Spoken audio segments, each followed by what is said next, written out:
레트로바이러스에서 중요한 파트가 요 파트라고 제가 말씀을 드렸었어요. 그래서 여기에서 중요한 것이 많긴 하지만 그래도 그냥 구분을 지어서 조금 기억을 하면은 도움이 될 것 같은 게 그러니까 레트로바이러스는 단순하고 복합 나누는 기준이 이 보조단백질 여부에 의해서 구분이 된다고 얘기를 했고요.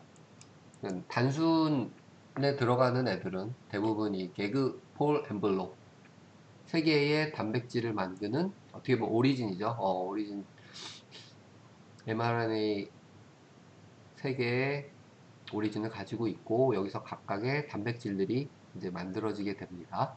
해독돼서. 근데 이 개그 쪽은 단백질 매트릭스, 캡시드, 뉴클레오 캡시드 대부분 이제 캡시드와 관련되어 있는 것들, 그리고 폴은 엔자임과 관련되어 있는 것들, 특히 리버스 트랜스크립션이나 아니면은 끼워 넣는 인테그레이즈, 삽입해주는, 그리고 엔벨롭 관련된 거는 이제 서피스하고 트랜스 멤브레인, 그러니까 어떻게 보면은 겉표면에 표피죠. 엔벨롭과 관련되어 있는 그런 단백질을 만드는 게 기본입니다. 그래서 개그 폴 엔벨롭이라고 세 개로 크게 나눠서 얘기를 하고, 개그폴은 하나의 ORF에서 단백질이 해독되는 걸로 그렇게 되는데, 개그에서 끊이지 않고 쭉 가면은 개그폴이 동시에 만들어지고 스탑이 원래는 되게 되겠죠. 그러면은 개그와 폴이 분리돼서 만들어지고 그런 식으로 구성이 된다고 얘기를 했었습니다. 근데 키가 되는 건 요 보조 단백질이죠. 제일 중요한 거 보조 단백질. 보조 단백질 기억나요? 기억나는지 모르겠어. 기억나, 안 나?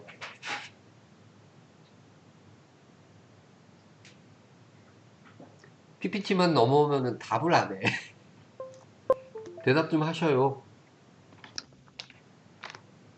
보도 단백질 기억 안 나? 어, 여러분? 기억납니다. 음. 아니, 내용은 몰라도 이 보조 단백질 6개가 있다라는 거는 수업에서 들었으니까요. 이게 레트로바이러스, 특히 휴먼 이뮤노 디피션시 바이러스, HIV 바이러스, 그러니까 휴먼에 감염되는 그러한 레트로바이러스들이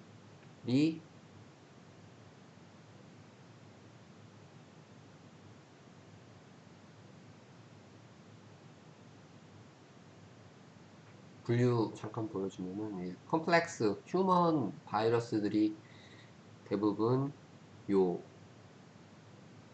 보조 단백질 6가지를 갖고 있는 아이들이에요. 그리고 걔네들은 일반적으로 바이러스는 증식을 하지 않는 세포에는 감염이 된다, 안 된다? 증식이 되지 않는 세포에는 감염을 할 수가 있어, 없어? 없습니다. 신경세포나 심근세포처럼 증식하지 않는 세포에는 일반적으로는 감염을 잘 할 수가 없어요. 왜? 바이러스 자체가 증식을 하기 위해서는 숙주세포에 여러 가지 도구들을 필요로 하기 때문에 그런 것들이 잘 생산이 안 되는 상황 속에서는 바이러스도 제대로 증식을 할 수가 없기 때문에 음, 잘 감염이 되지 않습니다. 근데 이 HIV, 렌티 바이러스에 속한다고 그랬어요. 렌티 바이러스. 이 바이러스는 증식하지 않는 세포에도 잘 감염이 되고 발현을 해요. 유전자 발현을. 그게 이 6개의 보조 단백질 때문에 가능하다는 겁니다. 한 번만 더 간단하게 이게 요약해 놓은 표니까 저기 PPT에는 더 자세하게 돼 있지만 VPR이라고 하는 것이 이제 바이럴 프로테인 R이라고 그래서 뉴클리어 임포트라고 했어요. 그러니까 얘가 있어야 뭐예요? 프리 인테그레이션 컴플렉스. 그러니까 RP가 된 역전사가 된 DNA 형태를 핵안으로 집어넣어주는 I라고 얘기했고 얘가 기본적으로 캡시드 안에 싣고 다닌다고 얘기했었습니다. 그리고 텍 트랜스 액티베이터 오브 트랜스크립션 말 그대로 트랜스크립션을 액티베이션하는 그런 아이고요. 알리브일립 regulator of virion protein. 그 실질적으로 RNA 익스포트 해주는 mRNA 만들어진 다음에 거기에 붙어서 제일 첫 번째 트랜슬레이션, 뭐 첫 번째 트랜스크립션 된 작은 mRNA가 사이토플라즘으로 나가서 이 REV, 레귤레이터 오브 비리온 프로테인을 형성하게 되고 걔가 혼자서 해간으로 들어오죠. 그래서 들어온 다음에 다른 덩어리 큰 mRNA들을 바깥으로 내보내고 숙주권은 못하게 하고 VIF, 바이러스 인펙티비티 팩터, 여기 또 ApoBE, C3G 뭐 얘를 억제를 해서 바이러스 감염성을 증가시킨다. 그러니까 이게 아포비 mRNA 에디팅 엔자임이라는 단백질인데 바이러스의 mRNA, 그러니까 바이러스의 mRNA, 바이러스의 RNA죠. 그거를 유전자를 변형을 시켜서 바이러스가 증식 못하게 해주는 숙주의 단백질이에요. 근데 얘가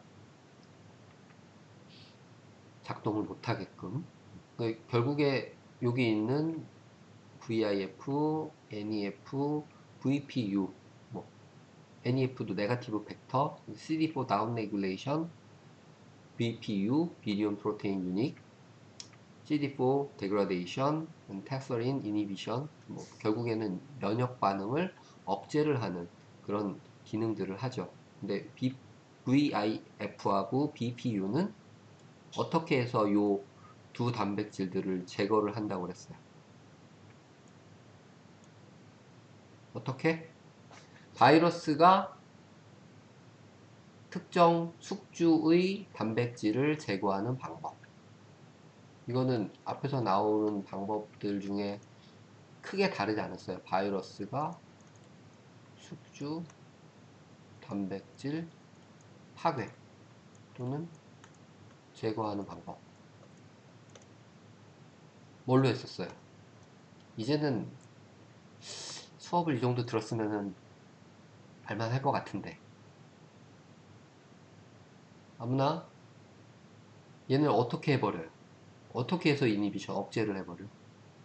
어떻게 해서 파괴를 해버려? 유비키틴. 그치. 누구야? 태영이? 유비키티네이션이죠. 유비키티네이션. 그래서 뭐, VIF 같은 경우는 컬린 메디에이티드 유비키티네이션이라고 하는데, 요 E3 라이게이즈 기능을 가지고 있어서 이 단백질들의 유비키티네이션을 일으키면은 숙주 안에 프로테오좀이 가서 그 단백질을 어, 제거를 해버리게 되는 거죠.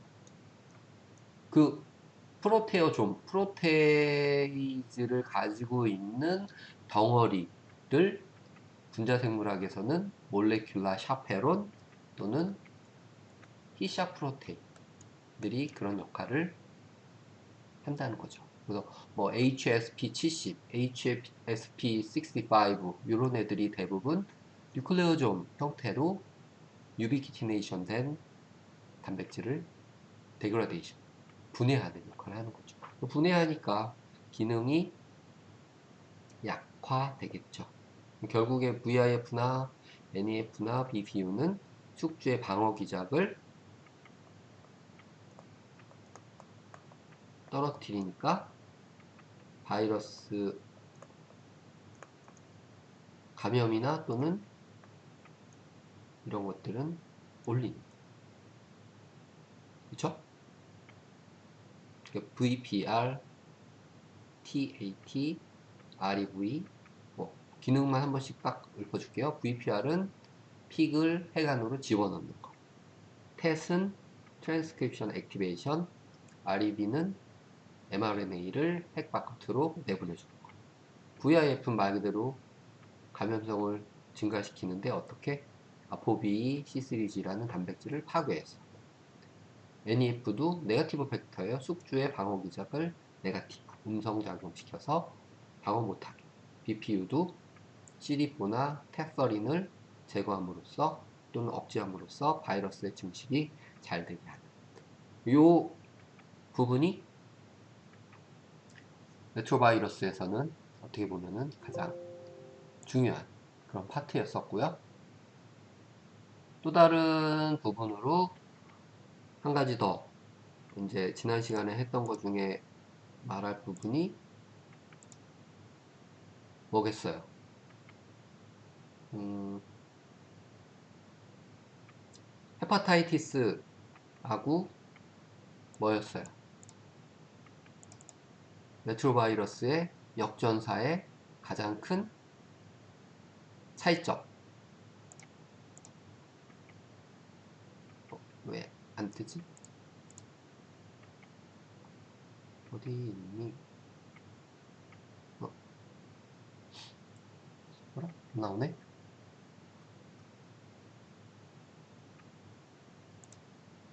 방금 전에 올렸는데 안 뜨네요. 집,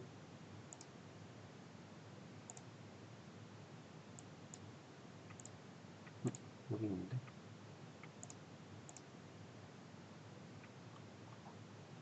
이상해. 김경미 학생 오셨어요? 소리 소문 없이 들어오셨네. 여하튼, 왜 갑자기 안 뜨냐? 뭐야?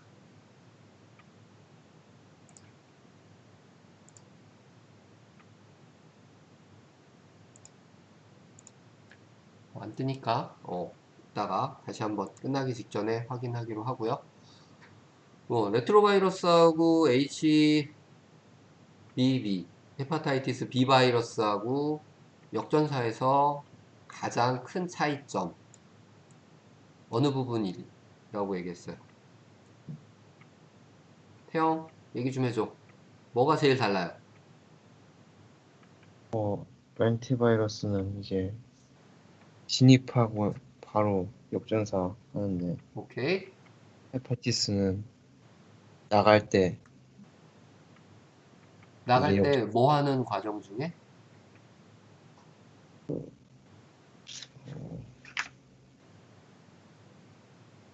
캡시드 덮는 과정. 캡시드 엔캡시데이션 하면서 그 안에서 역전사가 이루어져서 DNA를 만들게 되죠. 그럼 공통적으로 이 두 바이러스가 갖고 있는 형태는 어떻게 됐든 간에 프리지노믹 RNA라는 형태를, 그러니까 전체 유전자를 RNA로 갖고 있는 그 형태를 가지게 된다라는 거죠. 그래서 거기서 역전사를 통으로 해서 DNA를 만드는 형태가 헤파타이티스 B 바이러스고요.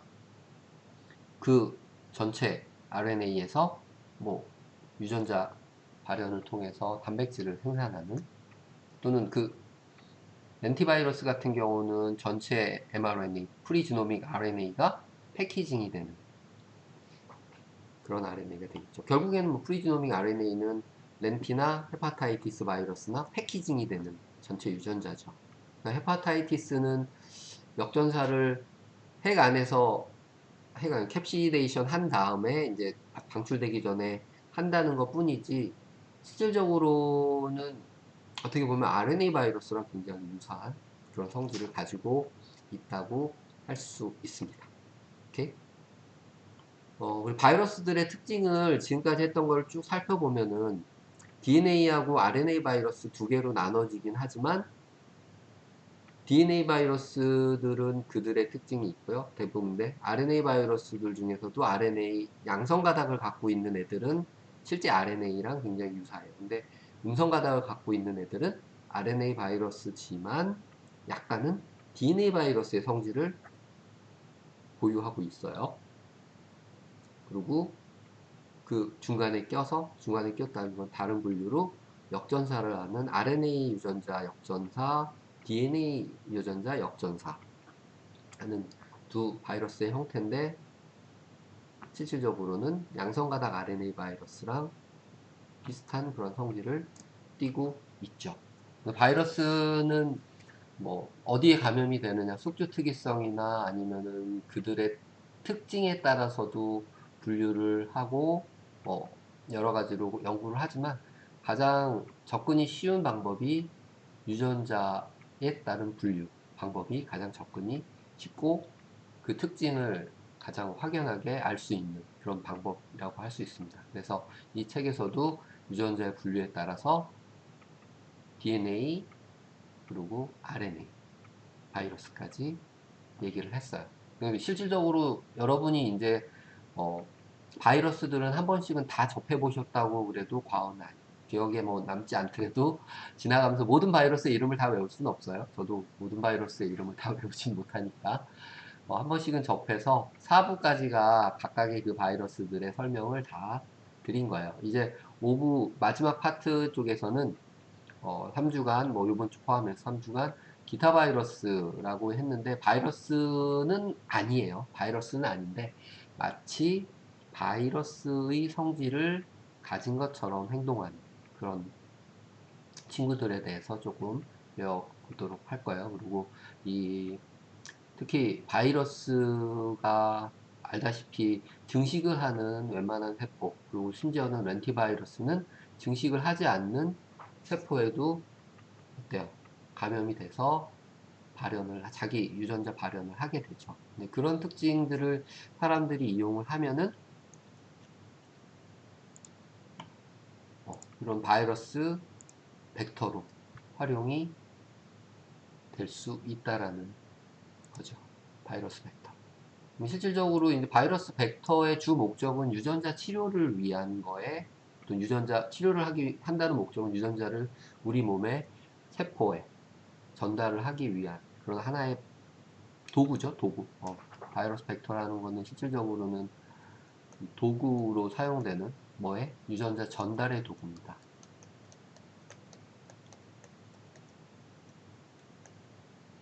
유전자 전달의 도구로 사용하는 하나의 방법으로 쓰일 수 있다는 거죠. 유전자 발현용 플라스미드 벡터, 그 제조합 바이러스 벡터, 레트로바이러스, 뭐 렌트바이러스 벡터 비교, 바이러스의 성질이 그대로 나올 거예요. 그리고 유전자 치료 관련된 벡터의 특징, 뭐 이런 것들에 대해서 이제 얘기를 드릴 건데요.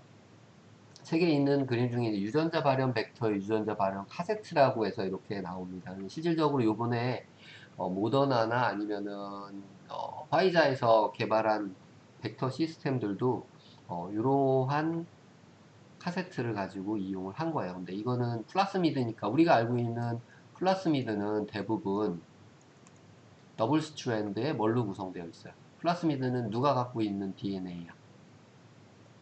원형의 DNA예요.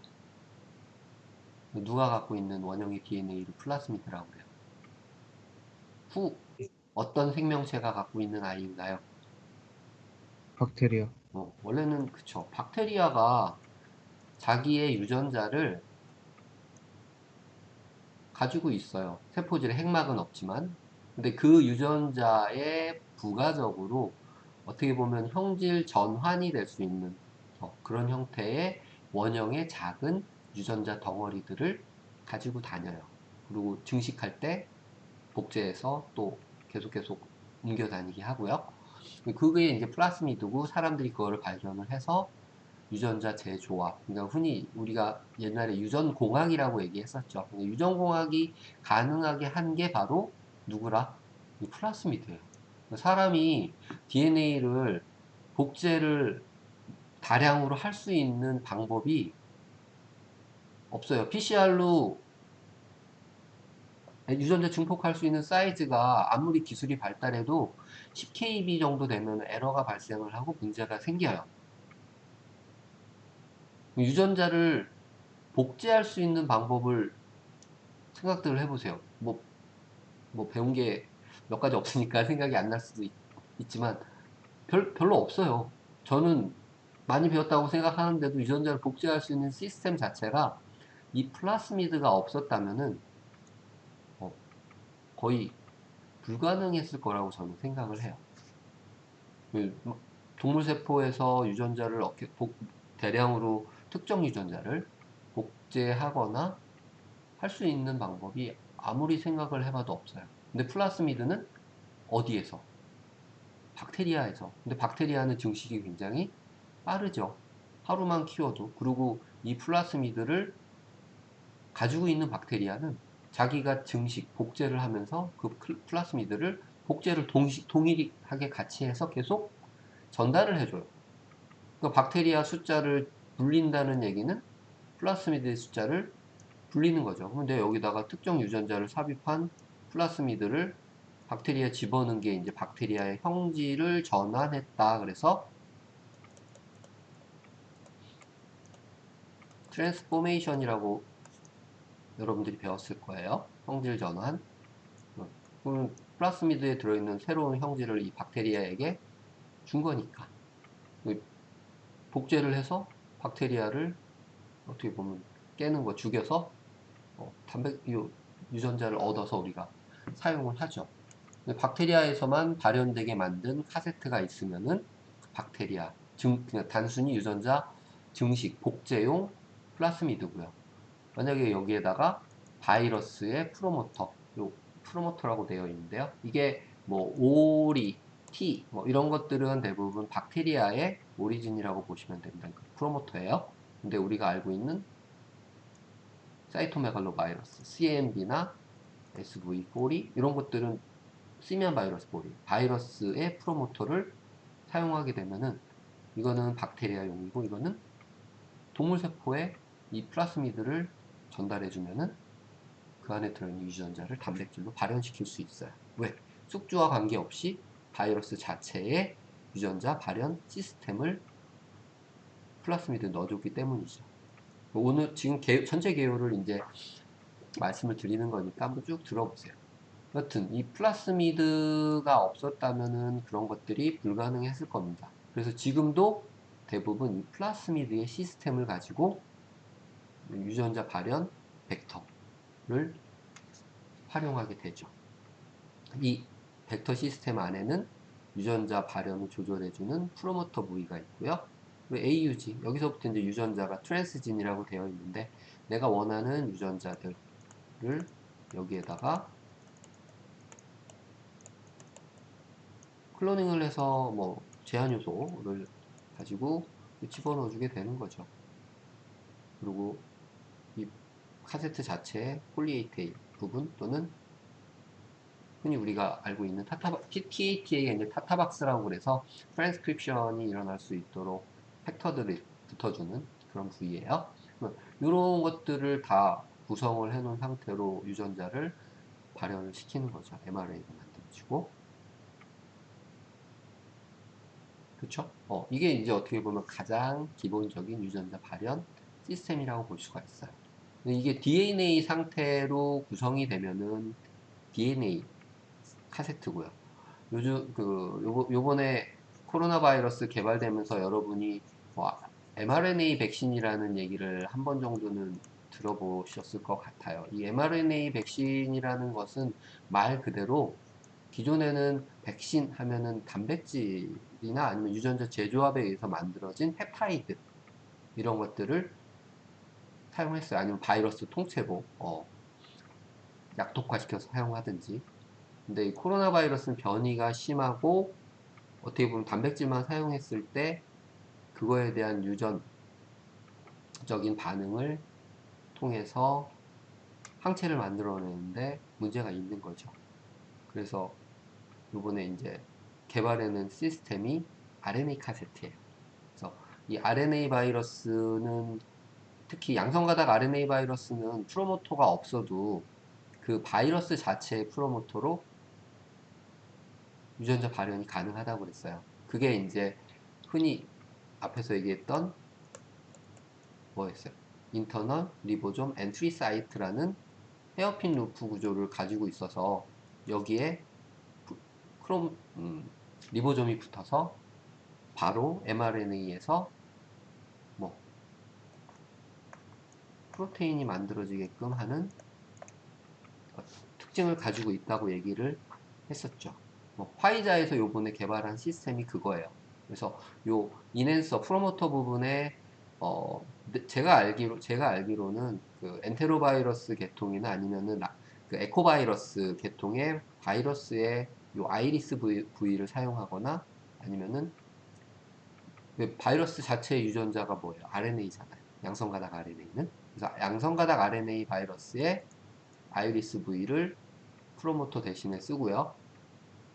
얘네들 같은 경우는 다 DNA DNA예요, DNA. 그러면은 RNA 시스템에 DNA를 집어넣게 되면은 그 자체로 발현을 시킬 수가 없기 때문에 요 프로모터를 쓰고 여기에다가 mRNA를 넣은 거예요.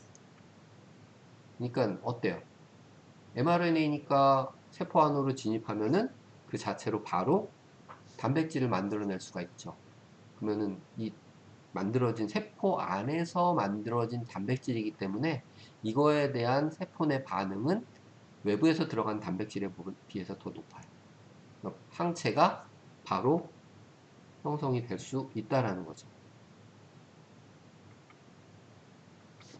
이 시스템이 화해져서 만든 mRNA 백신이에요. 근데 RNA는 여러분이 알고 있듯이 어때요? 굉장히 안정돼 있나요? 스테이블해요? RNA는 어때? 단일 가닥에 굉장히 약하죠? 약하지 않나? 약해요.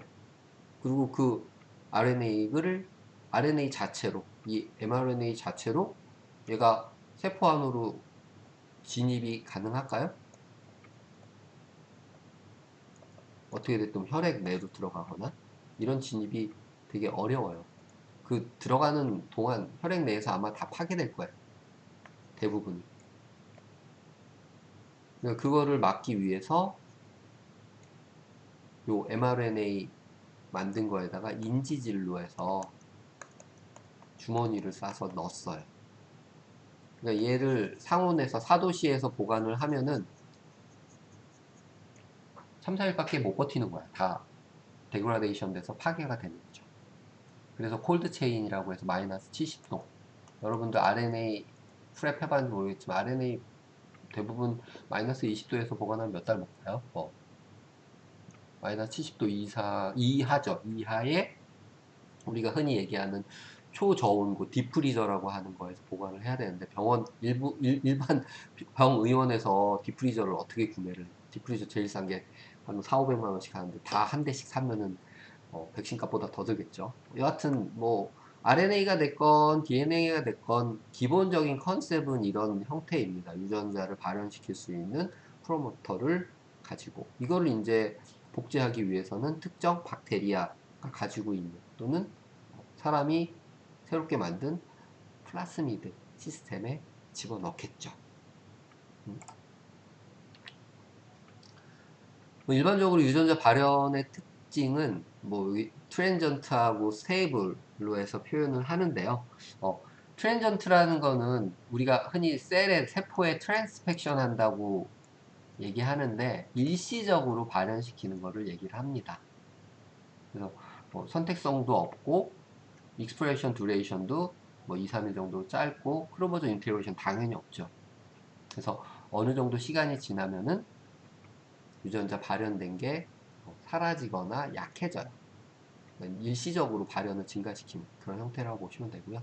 스테이블하다는 거는 안정적으로 계속 박테리아가 플라스미드를 갖고 있는 거랑 똑같죠. 근데 세포는 플라스미드를 넣어준다고 그래서 갖고 있지 않아요. 증식할 때 걔는 그냥 외부 이물질에 불과한 거니까요. 어, 셀렉션을 한 상태예요. 플라스미드를 집어넣어서 그 플라스미드가 세포에 계속 있는 애들만 고르는 거죠. 그래서 익스프레션 듀레이션 1년 이상. 세포 주라고 표현하는 경우가 있어요. 이거는 원래 세포에 안정적으로 무엇인가를 가지고 있는 변형된 세포의 한 라인이 스트레인 그런 개념이라고 생각하시면 됩니다. 그래서 특정한 단백질을 계속적으로 발현하는 애들을 만들 수도 있고 요즘 뭐 여러분들이 알고 있듯이 사이토카인들 아니면 인슐린 만드는 세포들 만들어서 셀트리온이나 삼성에서 팔죠. 이제 그런 것들을 생산하는 세포 뭐 초셀에다가 일반적으로 많이 사용하는데 초셀에 인슐린이 발현되게 만들었다. 그러면은 초인 해서 뭐 이거 하나의 새로운 세포 주가 되는 거죠. 그리고 얘네는 대부분 유전자가 세포 유전자에 인테그레이션이 되기 때문에 얘만 유지를 하면은 계속 요 세포를 배양하면 인슐린을 생산을 하는 시스템을 만들 수 있는 거죠. 그 차이가 이제 트랜전트 일시적인 거냐 스테이블 안정적으로 계속 발현하느냐를 하게 하는 거고요. 그것도 이제 우리가 흔히 얘기하는 플러스 미드라는 개념은 박테리아가 갖고 있는 원형의 유전자고요. 그거를 유전자 전달을 위해서 사람이 조작해서 만들어낸 시스테마된 형태를 벡터라는 개념은 원래 유전자의 캐리어 개념이거든요. 뭐를 담고 있다. 그래서 어떻게 보면 동일한 개념이라고 볼 수 있는데요. 플라스미드는 그냥 원형의 서큘라 폼의 유전자라면 벡터는 거기에 아까 앞에서 말씀드린 프로모터 역할을 하는 부분, 유전자 삽입 부분, 유전자를 넣기 위해선 제한 요소가 필요하니까 제한 요소가 여러 개 있는 멀티 클로닝 사이트 이런 것들을 만들어 주거나, 그리고 박테리아 여러분들 해보면 알겠지만 셀렉션 마커가 있죠. 내가 집어넣은 박테리아, 내가 집어넣은 저 벡터가 있는지 없는지를 항생제 내성으로 선택을 해서 찾아낼 수도 있고요. 여하튼 그래서 요 대표적인 벡터가 PCDNA3, 뭐 이거는 판매를 하고 있는 그런 벡터입니다. 꽤 비싸요. 동물세포 유전자 발현 벡터인 PCDNA3의 맵이에요. 뭐 이런 맵을 보셨는지는 모르겠어요. 한 번 정도는 봤을 거라고 저는 생각을 하고, 여기 PCMV가 있는데 프로모터 CMV예요. 사이토메갈로바이러스의 프로모터고요. 이거는 그래서 동물에서 단백질 발현이 가능하게 해주는 부분이에요. 그리고 MCS가 멀티 클로닝, 멀티 여러 개 뭐를 할 수 있는 클로닝 사이트예요. 여기에 뭐 이코 R1이나 아니면 힌드3, 우리가 알고 있는 흔히 사용되는 조원 이런 엔자임 사이트가 쫙 집어넣는 거예요. 6개씩이니까. 제한 요소 사이트. 여기에 제한 요소가 들어가 있는 부분이고요. 그리고 여기에 뭐 BGHP 폴리에이테인 터미네이션 시키는 거고요. F1 오리진이라고 하는 부분이 있죠. 이 부분이 박테리아의 프로모터라고 기억을 하시면 됩니다. 이 동물, 이거는 박테리아. 왜? 플라스미드가 박테리아에서도 복제가 돼야 되니까요. 그쵸? 여기는 프로모터 SV40. 이게 얘기보다 더 강해요. 그래서 요 SV40도 동물 세포에서 발현하는 거고, 여기 네오마이신이라는 게 들어있는데, 암피실린은 박테리아에서 플라스미드가 들어갔는지 안 들어갔는지 선택하는 셀렉션 마커라고 하면요. 그러니까 암피실린이 있는 배지에서 요 유전자가 도입된 박테리아는 생존할 수 있죠. 그럼 똑같아요. 동물에서는 암피실린을 쓰지 않고 이거는 항생제라고 해서 박테리아를 죽여주는 애고요. 요 네오마이신이라는 애, 얘도 항생제 계통이긴 한데 얘는 동물 세포에 작용하는 아이예요. 그러면은 요 SV4가 네오마이신을 발현을 시키겠죠. 동물 세포에 이 벡터 플라스미드를 전달했을 때 네오마이신이 있는 배양에게서 키우게 되면은 플라스미드를 가지고 있는 애는 살겠죠. 그럼 아까 앞에서 말씀드린 스테이블 셀라인, 안정적인 세포주를 만드는 데 사용을 하게 되는 겁니다. 그러니까 이렇게 사람에게 필요한, 우리가 뭐 유전자를 전달하고 발현시키는 것 또는 이거를 가지고 안정적으로 발현이 될 수 있는 데 필요한 여러 가지들을 집어넣는 것들을 플라스미드에서 벡터로 표현되는 다른 형태라고 볼 수 있습니다. 근데 뭐 의미적으로는 똑같다고 보시면 돼요. 얘는 셀렉션 마커,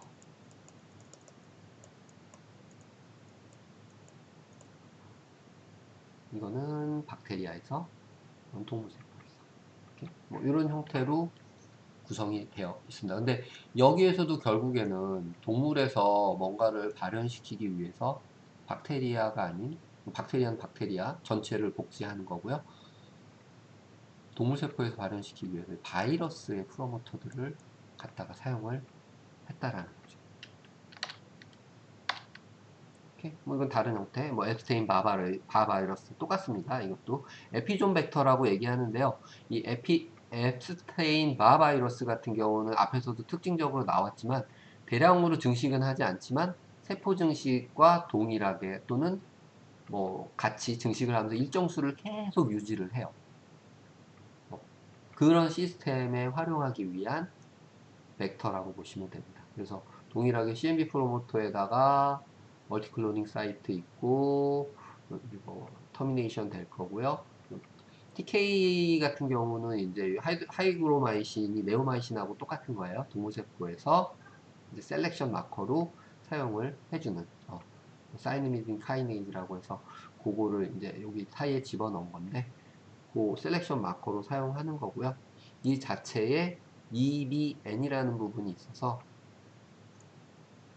이 유전자가 한 번에 막 발현되고 끝나는 게 아니고 지속적으로 계속 동물세포에서 유지될 수 있게끔 해주는 그런 시스템이라고 볼 수 있습니다. 그러니까 바이러스의 성질을 이용한 그런 시스템이라고 생각하시면 돼요. 이게 뭐 제조합 바이러스 벡터의 기본 원리를 그러면은 제가 말씀을 드릴게요. 일반적으로 제조합 바이러스 벡터라고 하면은 우리가 그냥 바이러스 유전자에 원하는 유전자를 삽입해서 그거를 전달하면은 유전자가 나오겠지. 그게 이제 어떻게 보면 가장 기본적인 베이직 컨셉이라고 할 수가 있어요. 그래서 이게 뭐 렌티바이러스로 얘기를 한 것 같은데요. 레트로바이러스. 여기 단백질 만들어지거나 스트럭처 프로테인이 만들어지죠. 그러면 delete some or all 바이러스 진이에요. 결국에는 내가 원하는 유전자를 집어넣기 위한 공간이 필요한 거죠. 그 공간을 만들기 위해서 바이러스, 만약에 여기 스트럭처 프로테인을 잘라냈다고 합시다. 그리고 여기에다가 내가 원하는 트랜스진이죠. 유전자를 집어넣었어요. 그러면 이 바이러스의 유전자의 스트럭처 프로테인을 제거를 했으니까 이거를 플라스미드로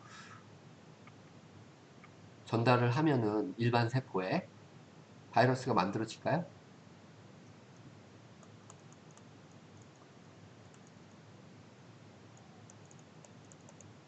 만들어질까요? 안 만들어질까요?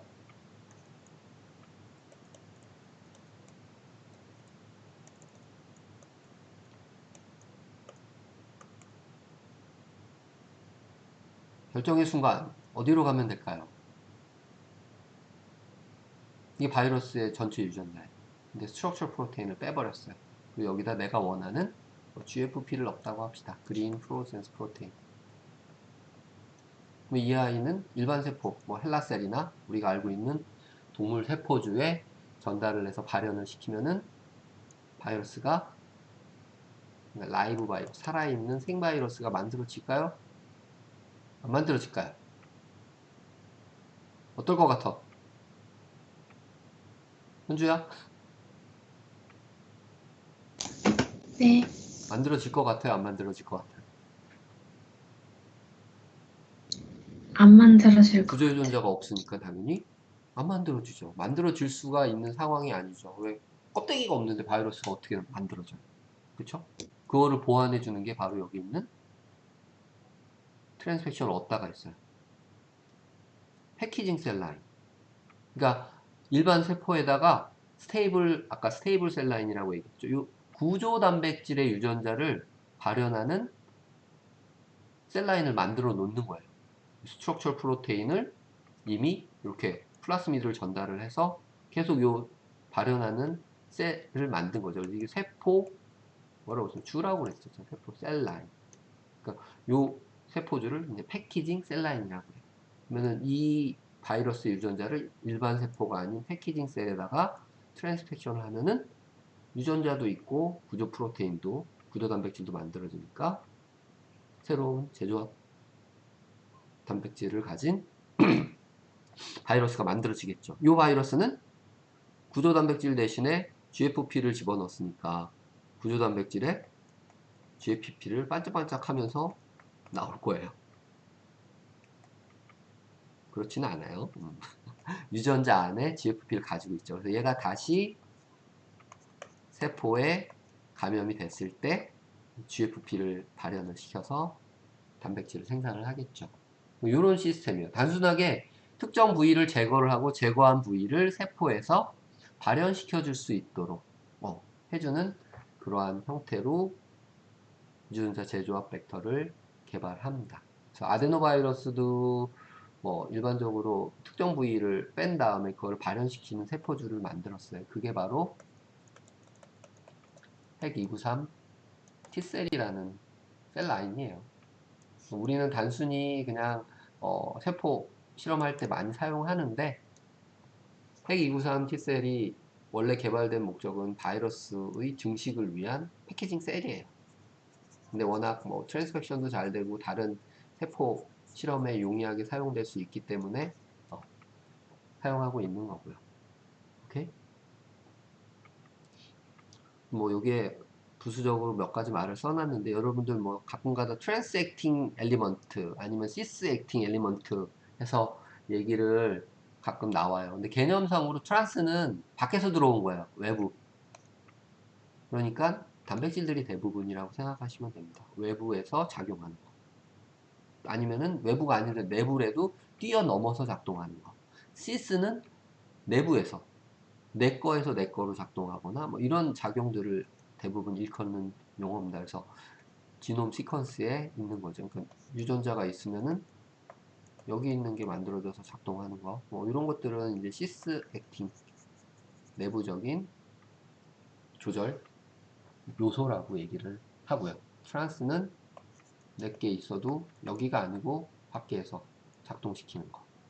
트랜스 액팅 엘리먼트라고 이제 얘기하는 그런 형태입니다. 그러니까 어떻게 보면은 여기서 이렇게 유전자를 삽입한 것들은 대부분 시스가 아니고 트랜스 액팅 외부에서 전달해주는 우리가 어떤 유전자의 돌연 변이로 인해서 단백질을 생산하지 못할 때 이런 플라스미드나 아니면 바이럴 벡터들을 사용해서 전달을 해주면은 그 결손된 단백질을 공급을 해 줄 수가 있겠죠. 그게 이제 유전자 치료의 기본 컨셉이에요. 그러니까 유전자를 뭐 치환하고 뭐 그런 거 요즘 뭐 유전자 가위 엄청 나오죠.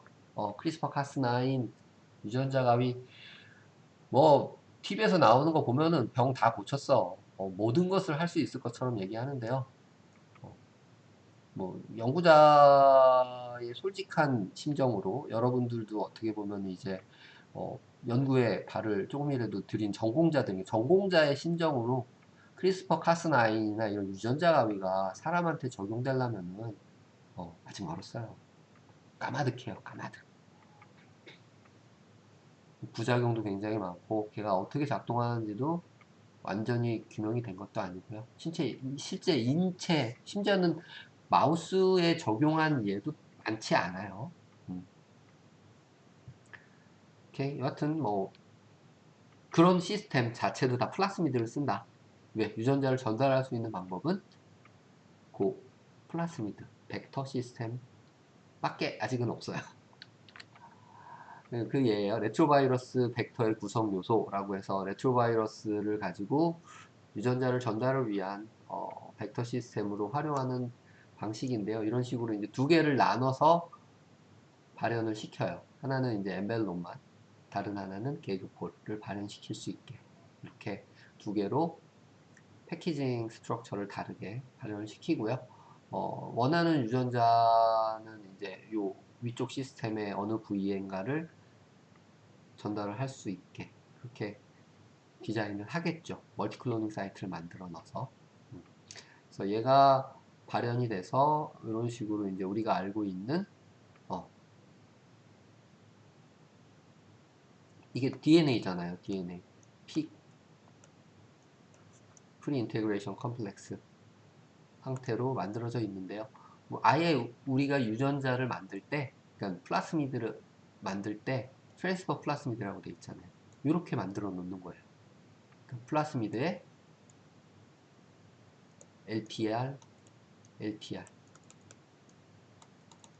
해놓고 왜? 이 자체가 DNA니까 여기다가 유전자, 트랜스진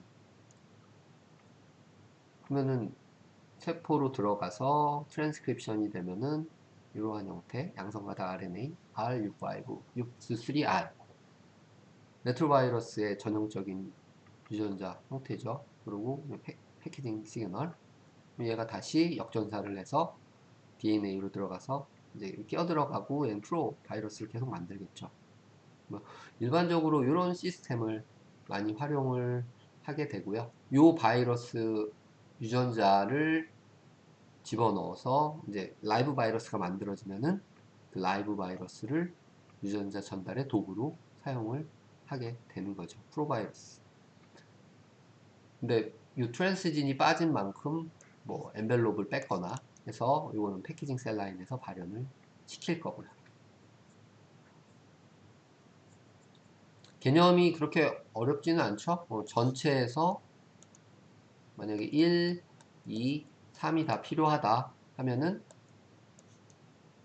2, 3만 갖게 하고 여기에 내가 원하는 유전자를 집어넣는 플라스미드 1번이 있어요. 그리고 2번으로 요 빠진 1번을 발현시켜주는 플라스미드를 갖고 있는 세포 패키징 셀을 만들어서 바이러스를 제작하는 그런 형태로 구성이 된다고 보시면 됩니다. 이거를 하나로 만들면 되지 않나요? 뭐 하나로 만들 수도 있어요. 하나로 만들 수도 있는데 하나로 만들면은 유전자를 삽입하는 그 시스템이 만들기가 어려워요. 사이즈가 커지기 때문에. 그 아데노바이러스도 똑같이 바이러스의 전체 유전자를 가지고 있는 파트 하나랑 일부만 가지고 있는 파트에 멀티클로닝 사이트를 만들어서 유전자를 이렇게 삽입한 다음에 재조합을 통해서 두 개를 하나로 만들어서 그거를 세포에다가 트랜스펙션 할 수 있게 뭐 만들 수도 있고 그렇습니다. 패키징 셀에서 요 개그폴 엔벨롭을 다 가지고 있게 되고요. 얘가 트랜스진을 LTL 사이에 갖고 있으니까 이 레트로바이럴 벡터라고 되어 있죠. 이 팔아요. 플라스미드로 이렇게 여기 멀티클로닉 사이트 MCS라고 하는 요거 갖다가 이 패키징 셀에다가 트랜스펙션 하면은 만들어져요. 바이러스가 이게 mRNA를 만들고 패키징을 해서 이런 라이브 바이러스들을 만들면은 다음에 요거를 원하는 곳에 사용을 하는 거죠. 근데 얘는 일반 세포에는 어때요? 타겟셀이라고 되어 있는데 이거 일반 세포. 일반 세포에는 게그폴 엔벨롭 다는 아니지만 엔벨롭이나 이런 스트럭처 프로테인을 만드는 유전자가 없어요. 패키징 셀이 아니기 때문에. 그러면 얘는 여기에 감염이 돼서 유전자 발현은 해요. 하지만 증식은 되지 않습니다. 그게 패키징 셀을 쓰는 이유예요. 그러니까 완전히 라이브 바이러스 형태로 만들어서 우리가 유전자 치료나 유전자 전달에 사용을 하면은 바이러스가 계속 증식할 거 아니에요. 그럼 문제가 될 수도 있다라는 전제가 되는 거죠. 그러니까 그거를 막기 위해서 이런 식으로 특정한 부위를 가지고 있는 패키징 셀을 만들게 되고 여기서만 라이브 바이러스가 만들어지는 거죠. 이 바이러스는 증식 능력이 스스로는 없어요. 여기서는 증식할 수 있지만 일반 세포에서는 증식을 하지 못하게 만든 그런 시스템입니다. 삽입한 유전자는 발현시키지만 바이러스의 증식은 되지 않는다. 아데노바이러스도 똑같다고 생각하시면 돼요. 아데노바이러스도 감염이 돼서 유전자 전달을 해요. 그리고 발현을 시켜요. 하지만 거기서 바이러스 증식이 되지는 않아요. 증식이 되면 큰일 나죠. 전제 조건은 그거예요. 유전자 전달은 가능해요. 하지만 바이러스 증식은 불가하다. 어디서만 가능하다? 그 결손된 부위를 유전자를 발현시킨 패키징 셀에서는 가능한 거죠.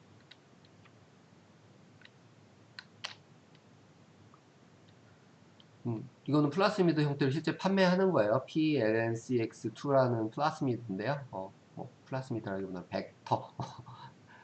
여기 기본적으로 레트로바이러스가 갖고 있는 요소들을 대부분 갖고 있어요. 근데 요 프로모터 사이토메갈로바이러스 프로모터가 있는 이유는 이게 처음에 어디 동물세포로 들어가면은 거기서 발현은 돼야 되죠. mRNA는 만들어져야 되니까. mRNA가 만들어지고 그 패키징 셀에서 단백질이 만들어지고 해서 바이러스를 만들어내야 되기 때문에 기본적인 동물 세포의 프로모터는 갖고 있습니다. 이건 셀렉션 마커라고 얘기했고요. 네오마이신. 콜2 올이라고 되어 있죠. 이건 박테리아의 플라스미드. 왜? 얘도 이렇게 해서 여기다 내가 원하는 GFP를 집어넣어서 레트로바이러스에 전달하려고 플라스미드를 만들었어요. 그걸 우리가 클로닝이라고 얘기하죠. 클로닝, 복제를 만드는 행위. 그래서 이거를 박테리아에다 트랜스포메이션해서 불려야 되죠. 박테리아 자체에도 프로모터가 있어야 되니까. 이거 없으면 박테리아에서 안 불려져요. 복제가 안 된다고. 여하튼 뭐 다양한 아이디어를 가지고 이런 구성품들을 구성해서 사람들이 만든 거예요. 다른 바이러스를 쓰고 싶으면은 이거 없애고 LTR 말고 또 다른 포메이션으로 사용을 할 수도 있는 거고요. 그리고 아데노 어소시에이트 바이러스라고 DNA 바이러스 중에 싱글 스트랜드 바이러스라고 유일하게 나온 애 있어요. 얘는 사이즈도 굉장히 작고 독성이 전혀 없기 때문에 유전자 전달용으로 굉장히 많이 각광받고 있는 아이 중에 하나예요. 그리고 얘는 유전자에 끼어 들어가요. 근데 특정 유전자에만 끼어 들어가요. 크로모좀이 결정돼 있어요. 뭐 그런 특징들. 구성품은 똑같습니다. 이런 식으로 플라스미드 벡터를 구성해서 사용을 하게 되죠. 유전자 구조까지 여러분이 뭐 앞에 배운 거를 기억을 하면은 이해가 되실 텐데 기본적으로 벡터에 있는 구조만 기억하세요. 뭐 이런 식으로 미리 LTR과 멀티클로닝 사이트를 포함하고 있다. 그게 이제 패키징 셀에 들어가면은 패키징 셀에 있는 바이러스 유전자와 요 유전자 같이 라이브 바이러스를 만들게 되고 뭐 바이러스는 실질적으로 요 트랜스진을 함유하고 있겠죠. 그래서 감염이 되면은 트랜스진하고 바이러스 유전자를 계속 프로바이러스 숙주의 유전자에 끼어 들어가서 발현을 하게 되는 거죠. 하지만 타겟 셀에서는 증식은 하지 않는 거고요. 레트로바이러스는 특히 인테그레이션 하는 특징이 있기 때문에 숙주의 유전자에 끼어 들어갈 수 있기 때문에 굉장히 오랜 시간 발현을 시킬 수 있어요. 문제는 어디 끼어 들어가는지 모르죠. 델타라는 개념은 U3, R, U5죠. 근데 U3를 빼버린 거예요. U3를 결손시킨 그런 LPR을 갖게 만든 형태인데 이것도 어떻게 보면 하나의 전략이에요. 나중에 인테그레이션을 하는 새로운 바이러스 못 만들게 하려고. 오케이? 뭐 그런 얘기도 있고요. 그러면 또 이건 좀 다른 얘기예요. 베스큘러 스토마타이티스 바이러스 G 단백질을 이용한 레트로바이러스의 슈도 타입이라고 표현을 했는데요. 슈도는 이제 우리가 뭐 영어 용어나 아니면 전공 용어로 봤을 때 슈도 나오면은 가짜, 미믹한다고 표현하는데 흉내내는 거, 가짜 형태의 바이러스라고 생각하시면 됩니다. 그러니까 원래의 이 렌티바이러스 형태가 있는데 여기에 이제 VSB G는 이제 바깥쪽에 있는 글라이코 프로테인이나 이런 바이러스 입자예요. 그거를 이제 플라스미드로 해서 집어넣게 된 이제 프로듀서 셀라인이 있으면은 나중에 이런 식으로 유전자 전달 가능 숙주의 다변화라고 되어 있죠. 렌티바이러스의 그런 베스큘러 스토마타이티스 바이러스의 G 프로테인을 가진 바이러스 파티클들이 만들어진다는 거죠. 얘는 내부적으로는 렌티바이러스하고 똑같은데 숙주를 G 프로테인이 있으니까 다변화해서 타겟셀을 여러 형태로 만들어낼 수 있다라는 거죠. 일반적으로 뭐 아데노바이러스나 렌티바이러스는 대부분의 세포에 감염이 되는데 이제 특정한 세포를 원한다고 하면은 그 특정한 세포가 가지고 있는 단백질 셀 서피스 프로테인들이 있을 거예요.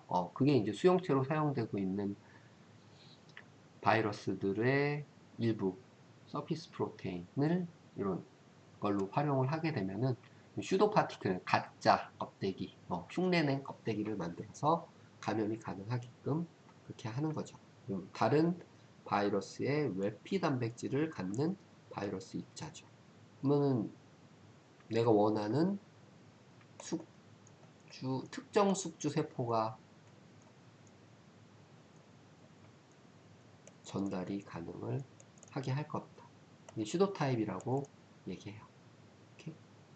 뭐 저는 다양한 바이러스 유전자 전달 시스템에 대해서 그냥 쭉 나열해서 예를 들어서 설명을 드리는 거예요. 이런 것도 있다. 계속해서 레트로바이러스, 렌티바이러스만 나오는데 왜 이게 많이 나오냐 하면은 제일 많이 활용되고 사용되고 있는 시스템이기 때문에 제일 많이 나온다고 생각하시면 돼요. 근데 뭐 공이 동일한 방식에 의해서 바이러스를 만들게 되고요. 전제는 유전자는 전달하고 후에 바이러스가 타겟 세포에서 스스로 증식은 하지 못하게 하는 그런 형태라고 보시면 됩니다. 실질적으로 유전자 치료, 저도 유전자 치료 연구를 많이 했었는데요. 요즘은 유전자 전달 시스템의 이제 한계 때문에 일부에서만 사용되고 있어요. 그래서 2000년도 초반까지만 해도 엄청나게 많이 연구가 됐고요. 실질적으로 임상 실험도 꽤 많이 시도가 됐어요. 근데 요즘 들어서 다시 활기를 띠고 있긴 한데 차츰 이제 많이 떨어져 있는 상태고요. 지금은 유전자 치료보다는 유전자를 어디다가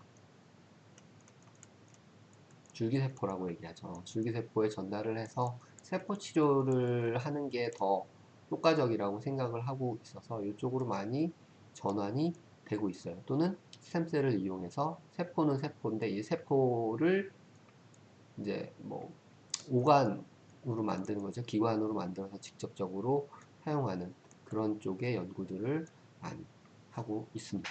결국에는 이런 것들도 유전자 전달을 통해서 새로운 제조합 줄기세포를 만든 거니까요. 뭐 바이러스 벡터들의 장단점을 나열한 거예요. 레트로바이러스 사이즈가 뭐 7에서 8, 아데노는 좀 커요.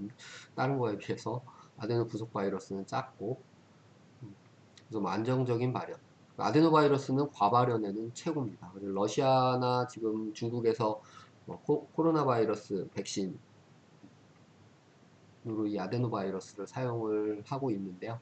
일시적인 발현이고 염증을 일으킬 수 있기 때문에 나중에 이제 부작용이나 이런 것들이 발생을 할 수가 있어서 어느 정도 안정적일지는 장담을 할 수는 없어요. 근데 발현량은 엄청나게 만들어낼 수 있는 바이러스입니다.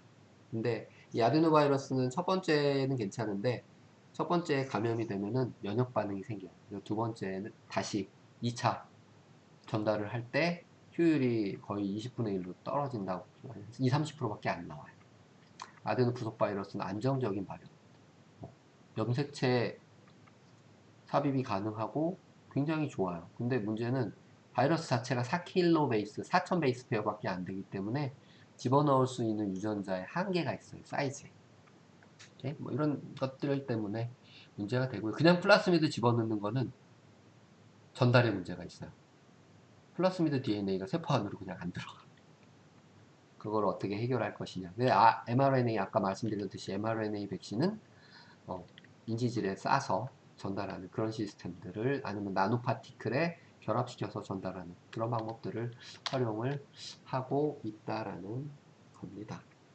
아데노바이러스인데요. 오케이.